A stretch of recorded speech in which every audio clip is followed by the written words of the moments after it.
Programme میں ایک بار پھر خوش آمدید ناظرین. جو سیاسی صورتحال تھی اس حوالے سے گفتگو کی نیّر حسین بخاری صاحب اور سینیٹر عفان اللہ خان صاحب کی گفتگو آپ نے سنی. اب اس وقت جیسے ہم نے شروع میں پریزیڈنٹ ٹرمپ کے بیانات کا ذکر کیا اور جو ایران نے یہ دعویٰ کیا ہے یا الزامات سیز فائر کی خلاف ورزی کے حوالے سے کیے ہیں اور مذاکرات کے حوالے سے یا معاہدے کے حوالے سے جو بیانات آ رہے ہیں اس پر ہم گفتگو کریں گے. ہما بقائی صاحبہ ہمارے ساتھ موجود ہیں.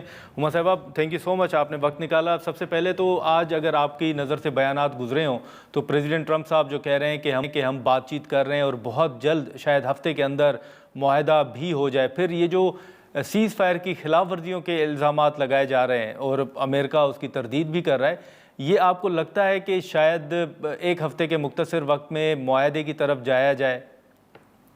جی میرا خیال ہے کہ معاہدے کی طرف نہ بھی اگر کلی طور پہ گئے تو ایک اوور آرچنگ انڈرسٹینڈنگ ہو گئی ہے, اور وہ اوور آرچنگ انڈرسٹینڈنگ یہ ہے کہ جنگ بندی ہو جائے گی اور جو پھر بڑے کنٹینٹیشس ایشوز ہیں ان پہ بات ہوگی. اس وقت جو باتیں باہر آ رہی ہیں اس سے لگتا ہے کہ تھوڑا ایران نے بھی ڈگ کیے ہیں اپنے ہیلز, اور وہ نیوکلیئر اس پر بھی تھوڑی اپنی جو باتیں وہ منوانا چاہتے ہیں اور ہرمز پہ بھی منوانا چاہتے ہیں. لیکن ہرمز پہ اس وقت تقریباً ایک گلوبل کنسنسس ایمرج ہو رہا ہے کہ ہرمز کھول دینی چاہیے. تو میرا خیال ہے کہ ہارڈ پوسچرنگ دونوں طرف سے ہو رہی ہے. امریکہ بھی سخت باتیں کرتا ہے, بیچ میں حملہ کرنے کی بھی خبریں آتی ہیں, کاؤنٹر اٹیکس کی بھی خبریں آتی ہیں, اور ایران بھی ہارڈ پوسچرنگ کرتا ہے. لیکن اب بہت لوگوں کا خیال ہے کہ یہ فورگون کنکلوژن ہے کہ اب ایکٹیو وار نہیں ہوگی. جب وار ختم ہوتی ہے نا تو اس کو ٹیپر ڈاؤن ہونے میں بھی وقت لگتا ہے, تو کچھ یہ چیزیں ہوتی رہتی ہیں. جو ایک خدشہ ہے مجھے لارجلی وہ ہے سپوائلر کا, وہ ہے اسرائیل کا, کیونکہ بیچ میں جب تھوڑا سا فاصلہ ہوا تھا کانورسیشنز کے بیچ میں اور ایسا لگ رہا تھا کہ پوزیشنز ہارڈن ہوئی ہیں, تو تقریباً یہ بھی محسوس ہوتا تھا کہ اسرائیل جو ہے وہ تقریباً جشن میں چلا گیا, کیونکہ یہ واحد ملک تھا جس نے جنگ شروع بھی کرائی, امریکہ کو بھی اس جنگ میں گھسیٹا, اور اس جنگ کا کنٹینیو ہونا اسرائیل سے کم but prime minister Netanyahu کے لیے زیادہ ایک کنٹینیوٹی آف کانفلکٹ ہے. ایک کنٹینیوٹی آف کانفلکٹ جو ہے وہ ان کی سمجھے سیاسی بقا ہے, ان کی جو ان کے آنے والے الیکشنز ہیں اس میں جو کرٹیسزم وہ فیس کر رہے ہیں اس حوالے سے بات چیت ہو رہی ہے. تو یہ تمام چیزیں جو ہیں یہ تھوڑی پرابلمٹک ثابت ہو رہی ہیں. اس کے علاوہ میں سمجھتی ہوں کہ لیکن ہما صاحبہ یہ جیسے آپ نے اسرائیل کا ذکر کیا تو ایک طرف, جی ہما صاحبہ معذرت آپ کی بات کاٹ رہا ہوں, لیکن جیسے آپ نے اسرائیل کا ذکر کیا, اسرائیل کے ساتھ ساتھ ہم دیگر ممالک بھی دیکھ رہے ہیں جو خود امریکہ کے اتحادی بھی ہیں, نیٹو ممالک ہیں. آپ سمجھتی ہیں کہ ایک اسرائیل جو ہے ان تمام ممالک پر بھاری پڑ سکتا ہے کیونکہ وہ تو بڑا کھل کے اپنا موقف رکھ رہے ہیں, وہ اس جنگ کی حمایت نہیں کر رہے؟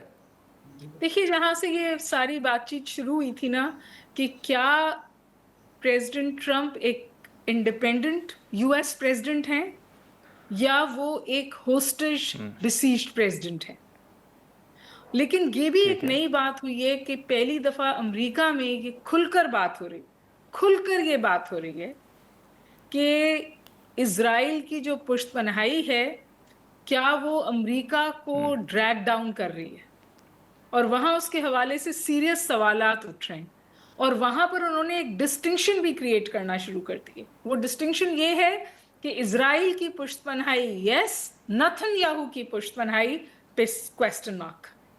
تو یہ ڈسٹنکشن کریٹ کرنا ایک سمارٹ ڈسٹنکشن ہے, اپنے آپ کو پرائم منسٹر نیتن یاہو کی پالیسی سے دور کرنا اور اوور آل اسرائیل کی پشت پناہی جو ہے وہ ہمیشہ جاری رہے گی. وہ امریکن ایتھوس کا حصہ ہے. جو بھی وائٹ ہاؤس کے خواب دیکھتا ہے وہ پہلے اسرائیل کو مناتا ہے یا اسرائیل کی گڈ بکس میں جاتا ہے. تو مجھے نہیں لگتا کہ وہ ایتھوس چینج ہوں گے, لیکن اس پرٹیکولر وار نے یہ ضرور چینج کیا ہے کہ ایک تو بلائنڈ سپورٹ نہیں کی جا سکتی. اور آپ کو پتہ ہے کہ یہ جو امریکہ کو اس جنگ میں گھسیٹا گیا اس میں پریزیڈنٹ اوباما کو بھی ایک دفعہ یہ پریزنٹ ہوا تھا, یہ بائیڈن کو بھی پریزنٹ ہوا تھا, اور دونوں نے ڈکلائن کیا تھا یہ کرنے سے. اینڈ پریزیڈنٹ ٹرمپ جو تھے وہ اس میں ڈریگ ہو گئے, جس میں بہت لوگوں کا خیال ہے ان کی اپنی مجبوریاں بھی شامل ہیں. ٹھیک ہے، لیکن ہما صاحب یہ ایک پہلے بھی آپ نے دیکھا کہ جو پریزیڈنٹ ٹرمپ ہیں وہ دھمکیاں بھی دے رہے تھے، اور اب بھی ان کے جو سخت بیانات ہیں وہ تو سامنے آ رہے ہیں، لیکن ساتھ میں وہ یہ بھی کہہ رہے ہیں کہ ہم سے زیادہ ایران کو معاہدے کی جلدی ہے. لیکن ایک تاثر یہ بھی ہے کہ پریزیڈنٹ ٹرمپ جو ہیں وہ چین کے دورے سے پہلے یہ معاملہ سیٹل کرنا چاہتے ہیں، اور آپ کو بھی لگتا ہے کہ چین جانے سے پہلے وہ چاہتے ہیں کہ معاہدہ ہو جائے یا کسی نتیجے پر پہنچا جائے. تو میں تو آپ سے ایک بڑی کنٹروورشل بات کہنے لگی ہوں. میں یہ آپ سے کہہ رہی ہوں کہ جو صورتحال بن رہی ہے، جس طور حالات بدل رہے ہیں، میں کہتی ہوں Beijing is the new Washington. آپ دیکھیے کہ ایرانین پرائم منسٹر نے جو اپنی شٹل ڈپلومیسی کی تھی وہ بھی بیجنگ گئے تھے. پاکستان سے بھی لوگ بیجنگ گئے تھے، یو اے ای سے بھی لوگ بیجنگ گئے تھے، اور اب امریکہ سے بھی بیجنگ جائیں گے. اور جو ابھی تک چائنا کا quite behind closed doors influence تھا ایران پر to bring it to the negotiating table, وہ اس وقت زیادہ اوپن ہے.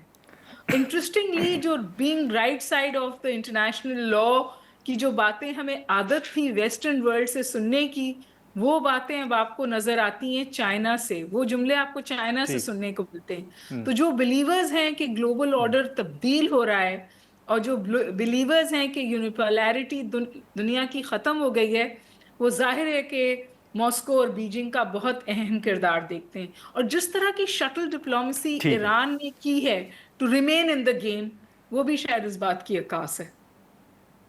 چلیں ٹھیک ہے. ہما صاحبہ بہت شکریہ آپ کا وقت نکالرین. ہما بقائی صاحبہ کی گفتگو آپ نے سنی، جو حال ہی میں کچھ اہم بیانات ہیں اس حوالے سے ہم نے گفتگو کی. آج کے پروگرام میں اتنا ہی، اجازت دیجیے، اللہ حافظ.